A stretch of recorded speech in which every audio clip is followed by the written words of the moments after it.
All right, welcome back to a day in the life of an asset manager and an underwriter. And today, the underwriter is going to talk about asset management. So, you guys get me for the next like 25 minutes, and we get to talk about some stuff. What we're going to talk about today is a little bit of asset management, but it is also part of leadership. And those two go hand in hand when you start talking about asset management and having to lead. And a big part of that is because you, as an asset manager, are in charge of your property managers, right? So you're in charge of the complex and the property manager on sites and your regionals for each property management company that you work with. And so you have to be able to know how to effectively lead, whether it's on a remote basis with your, not your direct employee, right? The on-sites there, they report directly to the regional, and the regional reports to you. And so sometimes you have to learn how to manage through different chains of command.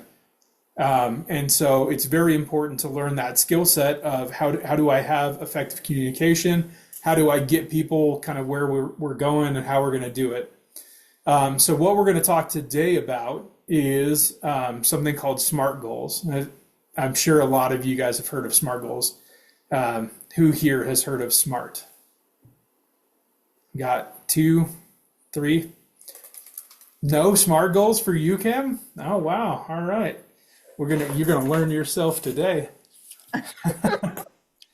So SMART is an acronym when it comes to setting goals. And here's the thing about goals, right? I think that you should be setting goals for your personal life, for your professional life, for your relationships, for every facet of everything that you do. There should be some kind of goal involved, right? Because if you don't set those types of goals up, then you're kind of aimlessly wandering. And that goes for anything, right? So like in a relationship, you should have goals of different things that you want to achieve in that relationship. It will help you in every facet of your life if you go and set goals in every way. The challenge of setting goals is figuring out what goals to set and how to set them so that you can actually achieve a goal. Because the one of the worst things you can do is set a goal that you'll never be able to achieve. You should definitely not set a goal if you're going to set a goal that you can't achieve. And so with this, it's a process, an acronym of how to set goals. So SMART, the S, does anybody know what S stands for? In SMART. Specific. Specific. Yep, 100%. So you want to set specific goals. So what does that look like? Right? So when we start talking about specific goals, it's something that we can say for sure, I achieved it or I did not achieve it, right?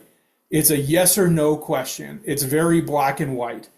You want that so that when you get done at the end of the day and you say, I achieved my goal, you for sure did.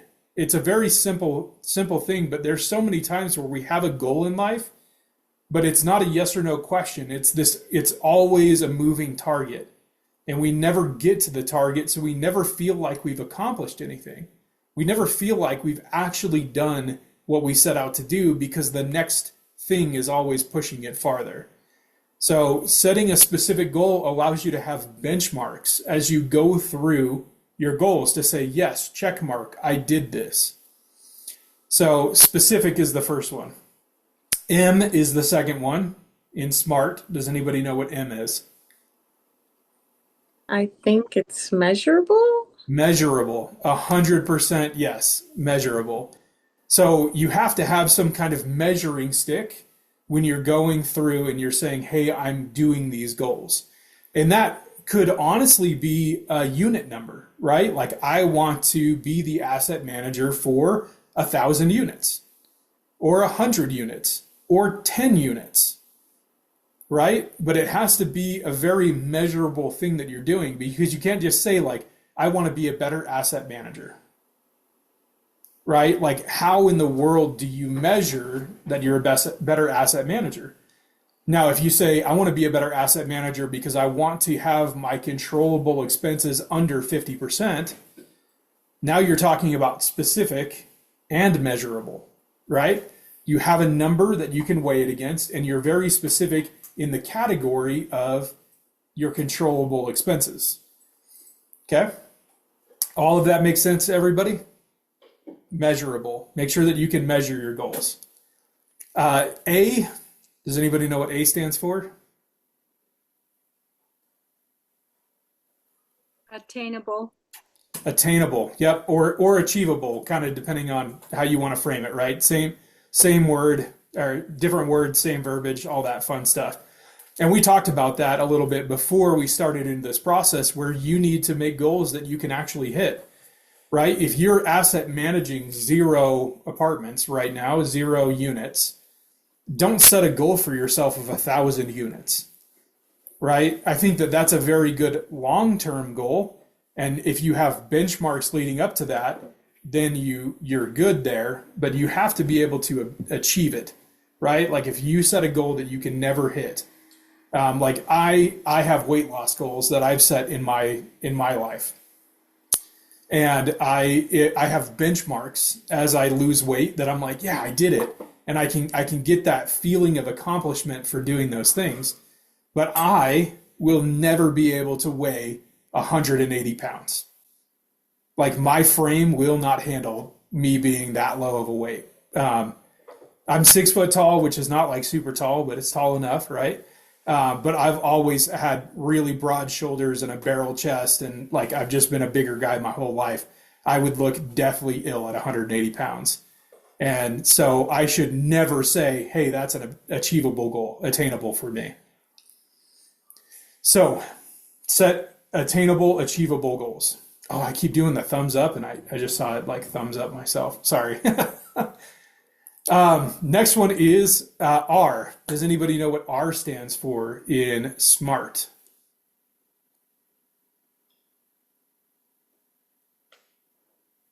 It kind of goes hand in hand. Realistic. Attainable, achievable. Realistic. Realistic. Yep, 100%. So you have to be realistic about where you're currently at. And I think the way that I've talked to my my team when I talk about setting realistic goals is to be honest with yourself, right? And this is kind of how I try to separate it from achievable and realistic is where are you right now? Where do you want to go? And be that brutal, honest kind of bounce board for yourself of where does that actually look like for me?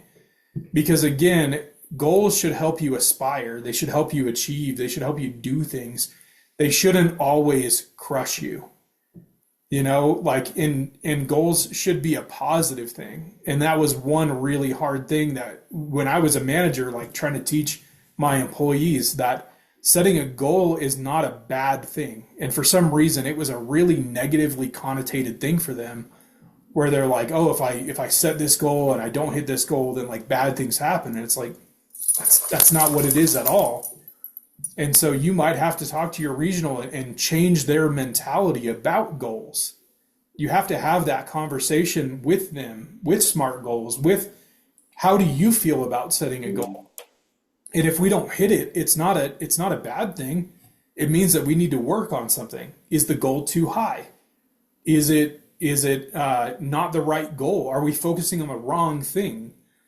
And do we need to change our focus? And so that's how I've always taught the realistic part of it, right? Like being honest with yourself, setting the expectation for those goals.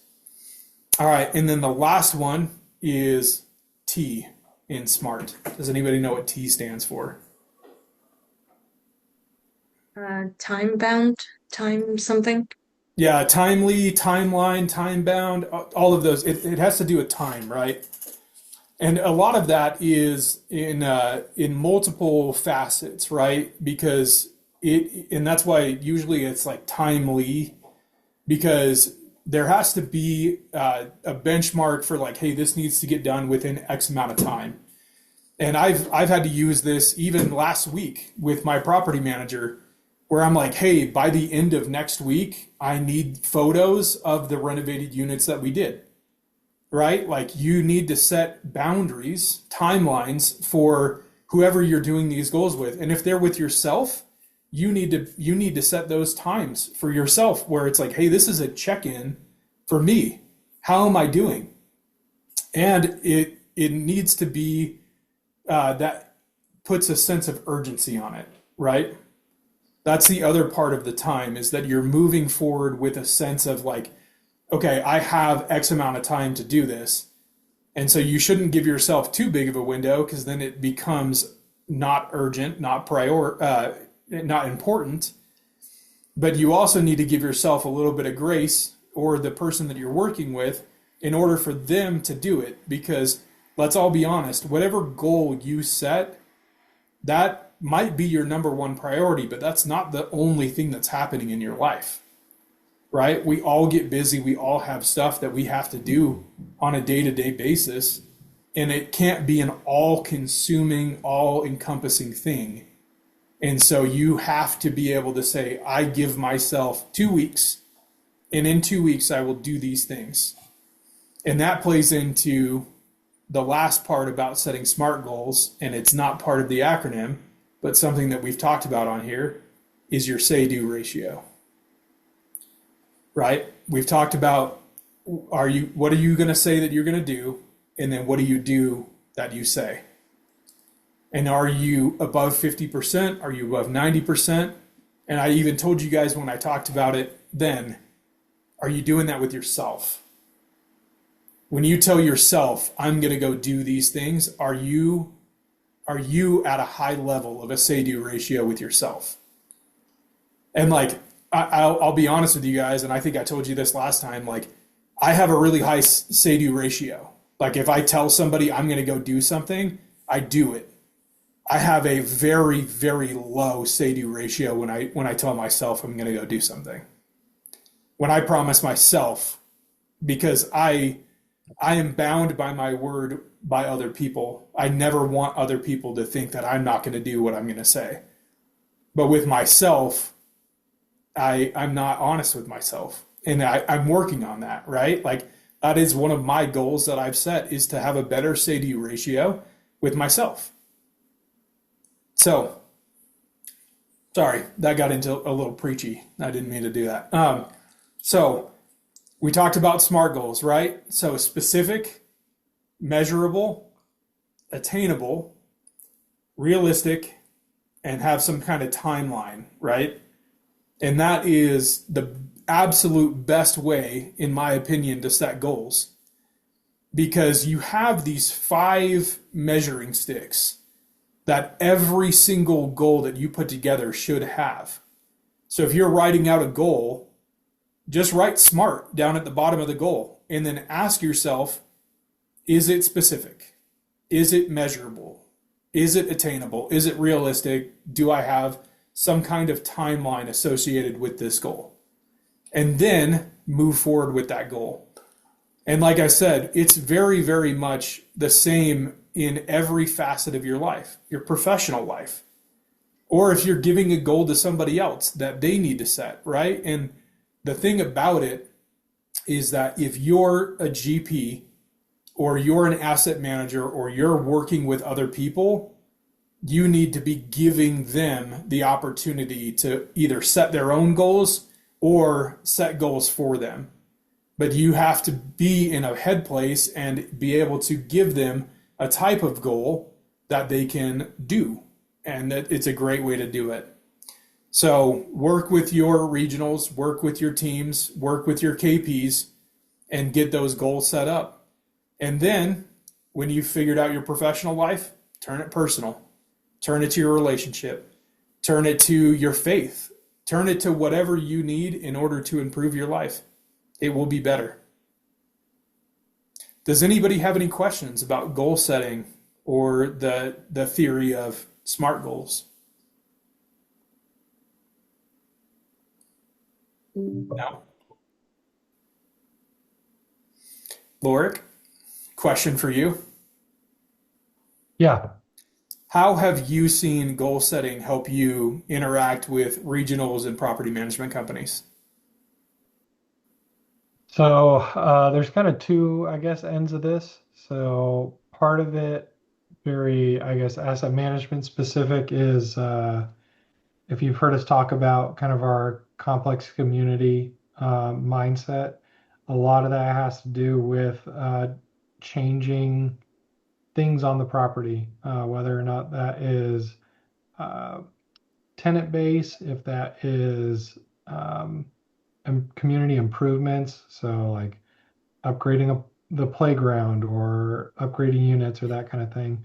Um, and all of those, we have a very strict budget. We have very, um, I won't say very strict timelines. Some things do, but other things have, very detailed timelines. Like we need to have this done by, like we're doing a playground at a property. We want it done by winter break because the kids will be off.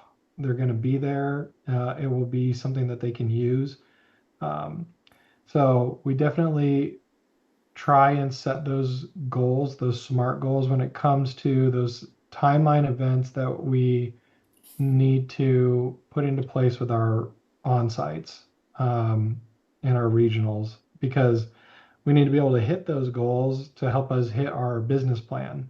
Um, Part of that is those community improvements. If it takes too long for those improvements, our business plan gets off track, and now we are not going to hit the metrics that we're projecting for our investors. So that would be kind of the first part of it. And then the other part is um, we have goals kind of on our own as asset managers, as high caliber, that we're trying to hit. It's blurred in my background, but up on this whiteboard is a bunch of goals that we have set for certain metrics that we have as high caliber. And in order to hit those goals, we have to be on the same page with our regionals and with our on-sites, and we have to be executing that vision. And so we need concrete goals. Like we have just a little bit of insight. We have a door count and a income, gross potential income goal as a company, and that is kind of drives our asset management side. Like, are we hitting the metrics that we need to be successful as a company?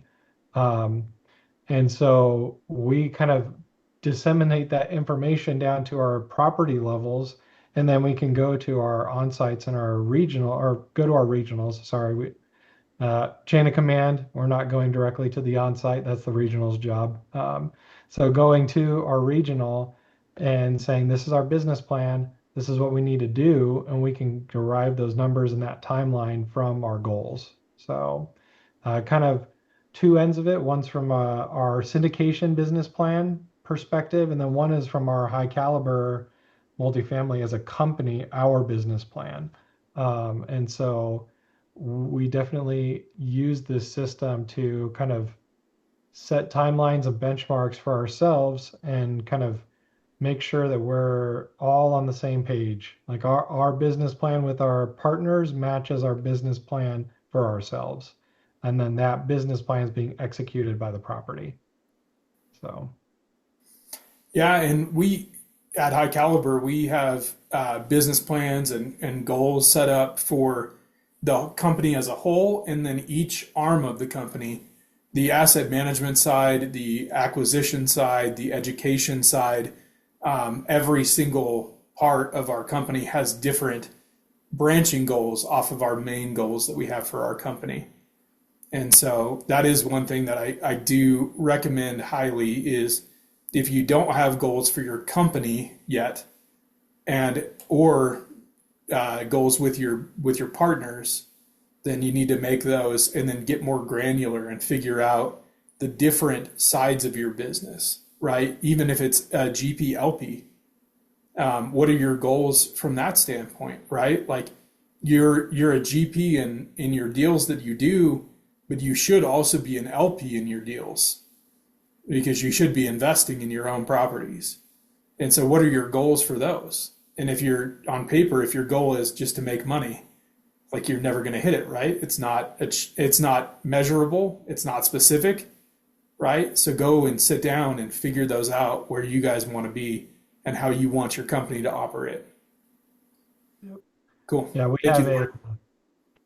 yeah, I was just going to say real quick on that kind of, so we have a benchmark as a company that we would like to hit. Like this is our revenue for the year. Like this is what we need to hit for us to be successful. And then we also try and build in stretch goals into that. I definitely recommend that. Um, but then Tyler was saying, we have those different kind of goals set within each of the branches, and it's, do the goals set by our branches, do they total what our total goal is? And if not, where's the shortfall and how do we make up for that? So um, set set your overall arching goal, and then how do you get there, and figure out where those pieces are. And if you're missing something, then figure out what it is. So Yep. Kim. Um, yeah, so like we don't have our first property yet. We're getting very close, but we haven't quite got there yet. But when we do that, what what are some examples of the goals that you would set? Like if we're wanting to find these properties and we want to make sure that they are really nice and they're affordable for the people that live there and they're really nice for the people that live there, and we want to change those communities to make them really nice. But what kind of goals are those? Like I don't know what they would be. Yeah, so Like, if I'm kind of getting where you're at, it's like I don't have a property yet. How do I set goals? Just in general, how do I start, right? And right. so, like my recommendation, right? Because a lot of people that don't have a deal yet, the big goal that sits up on the whiteboard is buy a property, and that's like the number one thing up there, right? But it's not very specific. It's not. It is measurable, right? It is attainable, but get more granular on it, right? So that's where we've talked about define your buy box. What are you looking Uh-huh. for? Age, location, all of that stuff, and then get more granular on those things. And then that will help you kind of shape how the areas that you're looking at and help shape your underwriting and in the type of properties that you're looking for, right? Like, are you just looking at value add? Are you looking at senior living? Or are you looking at trailer parks or whatever it is? Uh-huh. And then it helps you get more granular around those things. But then a lot of people, and this is probably the biggest pushback we've had from people that have come from education programs, right? Like RE Mentor, MFM. They're like, as soon as I have a property, what the heck do I do with it? Right? Like we've spent all this time Uh-huh. like learning how to go out and get a property and underwrite and do all these things. And it's like drinking through a fire hose. And then it's like, well, now I have 7 years of what I have to do with this property. How do I even start? Right? Uh-huh. And that if you think underwriting and looking for a property is like drinking through a fire hose, man, you got 7 years of fire hosing. It's kind of a wild ride. Um, Uh-huh. but set goals that you know what you want to do, right? So like our big thing is complex community. We do that with every single complex that we take over. And Kim, I know that that's one of your goals is to make a beautiful place for your residents to live and a place Uh-huh. that people love to be in, and that Uh-huh. our retention is better than anywhere else. Like that's your goal, right? So Uh-huh. take the general information that you have and then try and get granular on it. Try and get more Okay. specific. And then the great thing about goals is that you can adjust the goal, right? I talked about you talk to your property management company, you guys set a goal, there's back and forth, you set a timeline, 2 weeks in, they push back, they're like, hey, this isn't working because of these things. And then you start adjusting the goal, right? So Okay. once you set a goal, it's not set in stone, right? This isn't the Ten Commandments. It's like, well, there it is, and there's nothing else, right? This is something that can be adjusted, right? And it's something that if you would have asked us, 5 years ago, 6 years ago at High Caliber, like, what do you guys want to do? And we're like, we want to get one apartment. And like right Now now, you it's have like 700 and something doors, right? I lost count. we're about 740, but Uh-huh. our goal has moved. It's now more doors, and we're going to continue to push that goal as we see more. And we could even potentially do different things, right? Like the education side that we've introduced was a whole different thing than we ever thought we were going to move into.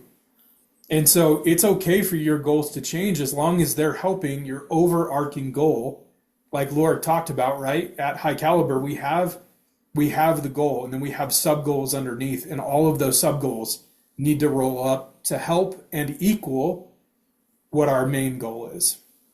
So yeah, don't be afraid to say these are the things that I want to do and this is how I would do it. And then as you learn more, you change, right? Because if you're not changing, that means you're not learning. That means that you're not doing the right stuff. People Your should company can't challenge. grow, I don't think, if you don't. Your company can't grow if you don't roll with it and grow with it. Once you get the first property, whether it's 16 doors or 68 doors, it doesn't matter. If you don't learn and grow there, when you get the next property, if you don't create new goals and things, then you're going to be stagnant, I think. Yep, 100%. Absolutely. And then if I can, I know we're getting close to the end, but if I could tack on one other thing, Kim, you were talking about like how do you build goals in to help kind of meet that complex to community mindset. Figure out what's important to you, and to what you want to deliver to your residents, and then make sure one, it fits into your business plan, and then two, it's in your underwriting. So if you think that this community that you're purchasing really needs a playground and you feel like that's something that really adds value to your residents' lives, make sure that gets written into your underwriting. Like Oh, okay. help yourself by building things into your underwriting. And if it doesn't pan that way, then maybe change your plan. And if those are non-negotiables, then you move on and you find one that works for the plan you want to execute. So, Oh, nice. Okay, thank you. yeah. Awesome. Well, thank you guys so much for being here today. That is what we have for Day in the Life. Remember, we will not be here next week. We will be incognito, but the week after we will be back. So we'll see you guys then. Thank you.